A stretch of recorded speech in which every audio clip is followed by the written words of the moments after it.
ایک منٹ کا افسانہ، نشہ اس بے وفا کی محبت کا۔ وہ کہتی تھی محبت اگر سچی ہو تو کبھی ختم نہیں ہوتی، اور میں اس ایک جملے پر یوں ایمان لے آیا جیسے کوئی بھولا بھٹکا مسافر اپنی پہلی روشنی پر سجدہ کرتے۔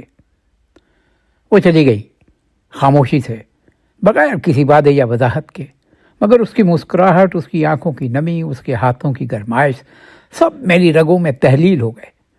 میں نے سمجھا شاید وقت مرہم بن جائے، مگر وقت تو زخم کو پرانا کر دیتا ہے، بے درد نہیں۔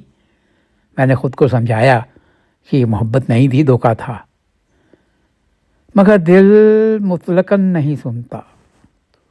اسے تو بس وہی یاد رہتی ہے جس نے تکلیف دی ہو۔ یوں لگتا تھا جیسے میں شراب نہیں پیتا، میں تو اس کی یاد کا کڑوا پیالہ گھونٹ گھونٹ پی رہا ہوں۔ جو بھی پوچھتا کیا چھوڑ نہیں سکتے اسے، میں ہنس دیتا، چھوڑنا چاہتا ہوں، مگر نشہ اس بے وفا کی محبت کا یوں چڑھا ہے کہ چھوٹتا ہی نہیں۔